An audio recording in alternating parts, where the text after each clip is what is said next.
Bom dia, boa tarde, boa noite. Esta é mais uma edição de Pedro e Cora, aquele seu programa sobre a sua inteligência artificial já bateu um papo com a minha? Pedro e Cora, como vocês sabem, toda terça-feira, toda quinta-feira no YouTube do Meio ou então na sua plataforma favorita de podcast. Eu sou Pedro Doria, ao meu lado está minha querida amiga Cora Roney. Já está liberado para a gente ser amigo dos nossos assistentes digitais? Olha, ainda 100% não, mas estamos indo. Estamos indo? Tem um debate fascinante acontecendo entre Google e OpenAI sobre a humanidade ou não das inteligências artificiais.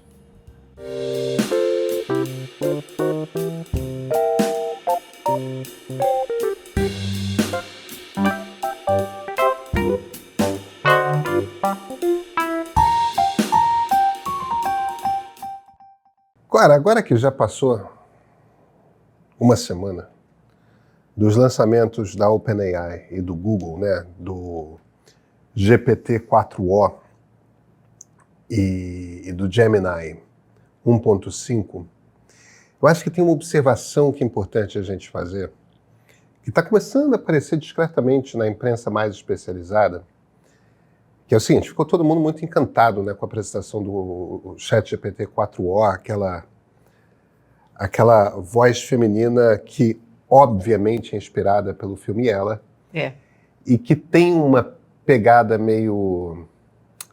tem aquele flerte ligeiro, né? Ela está sempre brincando com você, te envolvendo, tudo mais, tal. Tenho certeza de que tem uma versão masculina da mesma voz, mas com a mesma intenção.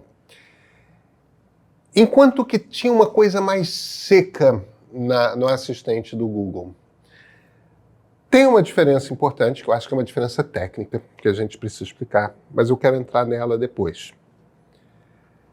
Tem uma decisão das duas companhias que estão olhando para essa tecnologia de uma forma muito diferente. O Google quer que a gente lembre o tempo todo que estamos conversando com uma máquina, que é uma coisa automática, que não é uma coisa humana, que não é uma coisa viva. A OpenAI quer que a gente crie intimidade, que a gente se aproxime, que a gente tenha um envolvimento emocional com a assistente digital. São duas maneiras de encarar, são as duas empresas que estão mais na frente dessa tecnologia, são duas maneiras de encarar muito diferentes como que vai ser o futuro da nossa relação com assistentes digitais, né? São, e filosoficamente são duas posturas praticamente antagônicas, né? Praticamente não. Antagônicas francamente mesmo. antagônicas. Mas eu não sei se é assim que a banda toca, sabe, na vida real. Porque as pessoas conseguem se iludir em relação a tudo. Faz parte da nossa programação como seres humanos, a gente interagir com as coisas e trazê-las ao nosso nível, digamos. Porque você imagina, vou te dar um exemplo, aquele cachorrinho robô... Eu sei qual é. Aibo. Uhum. Né? Continua sendo vendido, continua sendo fabricado. As pessoas se apegam realmente àquele... Mas ele é feito de uma maneira... Não, ele é feito de uma maneira inteiramente robô. Ele não tem cara de cachorro, ele é um cachorrinho robô. Mas ele é redondinho, Ele é fofinho. redondinho, mas ele está longe de ser um pet, vai. Eu sei, mas que tem aquele outro da Boston Robotics, que parece um Doberman, as pessoas não se encantam por aquele. Mas sim, ele é fofo. O Aibo é. Mas a questão é a seguinte, é que a gente gosta de se afeiçoar. Uhum. Então, eu não vejo como, se você puser uma voz de máquina, se isso vai afastar muito as pessoas, não. As pessoas vão apenas achar que estão conversando com uma pessoa meio esquisita. Porque não faz parte da nossa maneira de ser. A gente dá nome para carro. As pessoas compram seu primeiro automóvel, dão nome. Eu me lembro, o primeiro carro que eu comprei, dei nome para o carro. Qual era o nome? Pior que eu não me lembro mais. Eu me lembro de tudo no carro. Me lembro que, inclusive, eu trabalhei para fazer uma lateral, porque era um Gordini pé de boi. E não tinha nem acabamento, então você tinha que recortar com madeira, colar na porta, era uma coisa esquisita. Eu estou tentando me lembrar e esqueci, mas eu me lembro que tinha nome aquele raio daquele carro. A minha memória não é confiável. Mas as pessoas dão nome para muita coisa. Não. Que são coisas, que não são seres. Eu acho que tem... Enfim, deixa eu entrar uma questão no aspecto técnico, que é uma coisa relevante. Esses dois algoritmos, tanto o Gemini 1.5 quanto o GPT-4o, eles são multimodais. O que é um algoritmo multimodal? É um algoritmo que é um modelo de inteligência artificial que lida com muitos inputs e outputs ao mesmo tempo. Ou seja, ele é capaz de lidar com texto, com imagem e com áudio, simultaneamente. A diferença entre o Gemini e o GPT é que o GPT-4o, esse O é de omni de tudo, né? Tudo ao mesmo tempo. Porque ele é tanto input quanto output. Tanto ele recebe informação por imagem, né, com a câmera do celular, com a câmera do óculos, por voz ou por texto. Então ele recebe dos três modos a informação e ele produz informação em imagem estática, ele não faz vídeo ainda, mas ele produz informação em imagem estática, ele produz informação em áudio, quer dizer, ele é capaz de falar, e ele produz texto simultaneamente. Ele produz e recebe. O Gemini só recebe multimodal, mas ele precisa de auxílio de outros modelos para produzir áudio e para produzir imagem. Em que isso afeta? O que isso muda o jogo? Isso quer dizer que a gente consegue conversar com o ChatGPT porque ele ouve a gente falando e ele responde a gente falando. O Gemini ainda precisa produzir o texto, ele ouve a gente falando, ele é multimodal na hora de receber, mas aí ele produz a resposta em texto escrito e ele precisa jogar para um outro modelo que o Google tem, evidentemente, que pega aquele texto e lê. Então, aquelas conversas que a gente assistiu acontecendo na apresentação da OpenAI, o Gemini 1.5 ainda não consegue fazer. E não tem problema, mas mesmo que conseguisse, a tese do Google o pessoal do Google ficou chamuscado com dois acontecimentos. Um acontecimento eu vi ao vivo lá na Califórnia, que foi um troço realmente muito impressionante. Foi a primeira vez que eles apresentaram, isso já tem uns anos, deve ter uns 5, 6 anos. Foi antes da pandemia, que eles apresentaram um sistema que representaria você para marcar uma mesa num restaurante ou então um corte de cabelo. Liga para a empresa que tem um telefone e o robô fala com a pessoa. E teve uma reação, as pessoas, acho que foi a primeiríssima vez que as pessoas viram um robô que parecia uma pessoa falando. E era só uma demonstração, o Google não tinha aquela tecnologia pronta. Mas quando as pessoas viram aquele negócio funcionando, teve uma reação de, mas vem cá, agora os robôs vão ficar, bots, né, vão ficar ligando para as outras pessoas sem se identificar. Isso é um absurdo, não pode, não queremos, isso é intrusivo. Tipo, o Google apanhou pra cacete quando fez esse negócio. Eu me lembro disso. Pois é, eles apanharam muito e eles falaram imediatamente, não haverá, isso é só uma demonstração, essa tecnologia não está pronta, mas as pessoas sempre saberão que estão falando com o robô. Foi a resposta do Google.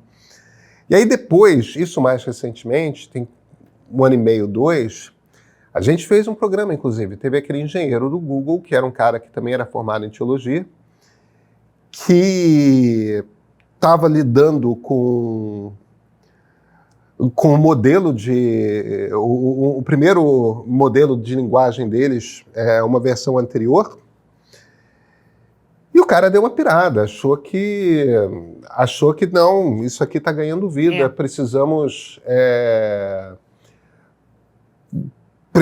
começar a falar sobre os direitos humanos das máquinas, tal. Quer dizer, o Google está muito preocupado com... Eles acham que a missão deles é deixar muito claro o que é ser humano e o que é robô. Mas olha, a Alexa, desculpe se a gente acordou aí todo mundo, mas ela é muito mecânica. Em nenhum momento você acha que você está falando com uma pessoa. No entanto, a gente, volta e meia, ela me diz boa noite, Cora, eu digo boa noite. Quer dizer, são coisas... Eu não digo não. Eu digo, porque eu acho uma falta de cortesia não dizer. Eu não acho que ela é uma pessoa. Mas a minha configuração, se alguém me deu boa noite, eu às vezes respondo à televisão. William Bonner diz boa noite, digo boa noite, William, tchau. Não, estou brincando, mas a gente tem essa tendência de se relacionar mesmo com as coisas no nosso nível. Então, não sei se vai adiantar muito o Google deixar. Primeiro, ele vai ser vencido pela naturalidade do chatbot da OpenAI. Porque, é claro, se você puder escolher entre conversar com uma máquina que parece uma pessoa e uma máquina que parece uma máquina, você vai escolher uma pessoa. Porque o nosso nível de associação com os outros é esse. Aí você já tem uma coisa até econômica, ele não vai ter como fugir dessa raia. Eu acho que a tendência será essa, não será a de uma configuração de máquina. Eu acho que a tendência da inteligência artificial é se aproximar cada vez mais da gente, porque é o nível de conforto, porque o que um objeto, uma coisa dessas funciona, onde ela funciona bem, é chegando ao nível de conforto do usuário, fazendo com que o usuário use. Olha, eu vou te dar um exemplo. Eu estava fazendo uma pesquisa esses dias em relação a aplicativos para enchente, por causa da questão do Rio Grande do Sul. E há um aplicativo que foi premiado, que foi muito, muito badalado em 2022, que era dados à prova de enchente, uma coisa assim. A ideia é muito boa, a ideia é um pouco como como um Waze de enchente, de a pessoa dizer onde está e aqui está, e dizer como está. Mas isso só funciona se a pessoa estiver inteiramente à vontade com aquele aplicativo, for tudo muito fácil de fazer, e a pessoa tiver o hábito de consultar. Então, eles tiveram 1000 cópias baixadas. Não dá para a massa de crítica de dados que você precisa. Então, seria muito útil se fosse útil. Cria isso, sabe? Se a pessoa se sente confortável e tem uma intimidade com aquilo para, de fato, usar. Eu tendo a concordar com você. Tem uma coisa para a qual eu comecei a usar já tem um tempo, o ChatGPT, e que depois que o ChatGPT começou, que foi na versão 4, né, o momento que ele começou a aceitar PDF, eu passei a fazer muito uma coisa que é... A coisa que eu mais sinto falta no nosso trabalho como jornalista, de estar numa redação grande, é aquele momento que eu quero escrever uma coluna, eu quero escrever um texto qualquer, ou então desenvolver uma pauta, e eu estou ali, o que eu vou fazer? Como é que eu sigo esse caminho e tal? Às vezes tem um momento de redação que você simplesmente sai andando pela redação e você encontra alguém. É mesmo. E começa a bater papo, conversar. Não, eu estou pensando assim, uma coisa assim, assado. O que você acha disso? Assado? E às vezes a pessoa tem insights muito interessantes. Às vezes a pessoa bota um contexto. Às vezes a pessoa só está lá como um ser para você conseguir pensar em voz alta. É exatamente isso. Isso é um troço que ajuda a pensar imensamente. Depois que veio o ChatGPT-4, eu comecei, quando eu tenho um ponto de partida que eu vou escrever um roteiro, e aí eu quero trabalhar algum conceito de ciência política mais complexo, eu jogo um monte de PDFs sobre aquele conceito, paper de cientista político, tá? Joga um monte de PDFs dentro do ChatGPT e começa a fazer perguntas para ele, que é, olha, eu estou pensando de fazer eu estou achando que a coisa funciona de tal e tal maneira. E ele responde, e ele vai interagindo comigo. Eu estou essencialmente fazendo a mesma coisa com o ChatGPT. Não tem nenhuma informação naqueles PDFs que eu necessariamente não tenha. Às vezes até tem e aparece. Mas não necessariamente tem uma informação que eu não tenha ali. Agora, Cora, tem muita coisa que surge dessa conversa de o ChatGPT me ajudar a pensar na interlocução. Se eu jogasse os mesmos PDFs e começasse a bater papo com o ChatGPT, como se fosse uma conversa mesmo, isso ia me ser tão útil, tão útil. Eu ia usar esse troço todo dia. Veja, eu não estou querendo conversar com o ser humano. Você está querendo conversar com você mesmo. Eu estou querendo conversar comigo mesmo. E nós, jornalistas, sabemos que o nosso papel, às vezes, é ajudar o outro a pensar. Aquela coisa do cafezinho, né? Você vai para o cafezinho e aparece alguém para trocar uma ideia com você, ou você troca ideia com outro. É a melhor coisa da redação, né? Isso eu vou sentir falta até morrer. É isso. E faz parte do nosso ofício, né? Esse troço. Então, nesse sentido, e eu acho que um bocado concordando com você, ser mais conservador, ser mais conversador, como o ChatGPT, ajuda mais nesse processo. Com certeza. Do que... Eu entendo o ponto do Google, porque há um medo muito grande em relação à inteligência artificial nesse momento. As pessoas não sabem que rumo isso toma. Eles sabem muito pouco a mais do que nós. Porque, na verdade, você não sabe como as pessoas vão reagir. A gente não sabe. A gente está entrando num território inteiramente desconhecido, que é novo para todo mundo. E eu entendo o medo de você criar relações muito íntimas com uma inteligência artificial, ou de as pessoas terem um nível de aspiração ou de dedicação muito maior do que deveriam ter. Por outro lado,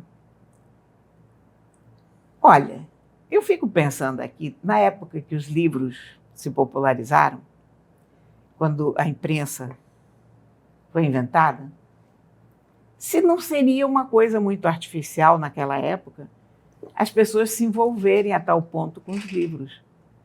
As pessoas que não tinham livros antes, elas não tinham o conhecimento das emoções que um livro pode te despertar. E eu não sei se esse tipo de pensamento na época não seria mais ou menos assim. Quer dizer, a gente tem testemunhos de que o Dickens, por exemplo, que escrevia em jornal de forma serializada, ele tinha legiões de fãs, que era uma coisa... Ele era popstar gigante. Sim, mas não é bem isso que eu estou falando, não. Sabe o que é? É que quando você pega um livro que realmente atrai atenção, você se desliga do mundo, você fica lá lendo e você passa por toda uma gama de emoções ali dentro. E eu me pergunto se a imprensa, se quando Gutenberg inventou a imprensa, ele tivesse esse medo de que as pessoas... Porque há algo de artificial em você se envolver tanto com o livro, nesse aspecto, de você derramar lágrimas por heróis que não existem, de você ficar feliz com o casamento de pessoas que não existem na vida real. Tá entendendo? Você está descrevendo um pouco o que o McLuhan falava quando ele afirmava que a mídia é mensagem, né? É. O veículo através do qual você recebe aquela informação afeta diretamente a maneira como você recebe aquela informação. Eu concordo com você que é uma briga perdida, no sentido de que se o Google de fato quiser tornar impessoal sua inteligência artificial, as pessoas, por natureza, vão usar mais a inteligência artificial do outro. Porque a gente quer se relacionar. Mas eu acho muito interessante que o Google esteja levantando esse debate, Sim. porque esse debate é importante. Não, esse é o debate do momento. Esse né? é o debate fascinante, que é o debate do momento. Na nossa área de tecnologia, É. esse é o debate do momento. É verdade, é verdade. E, aliás, ainda vai ser por um bom tempo. Porque, de verdade, mais uma vez, nós estamos andando no desconhecido, né? Cora, nos vemos na terça-feira? Sem falta. Então, até terça-feira. O que é ser liberal? Mais importante, o que não é ser liberal? No dia 23 de maio, às 19 horas, vou fazer uma viagem pelo liberalismo, cujo rascunho começou a ser escrito, olha só, bem antes de haver capitalismo. Vem comigo, olha, a aula é aberta. Entra na página do curso, cadastre-se gratuitamente para receber o link da transmissão ao vivo. Assista a aula e, se quiser saber mais, faça o curso. Você pode ser liberal e não sabe.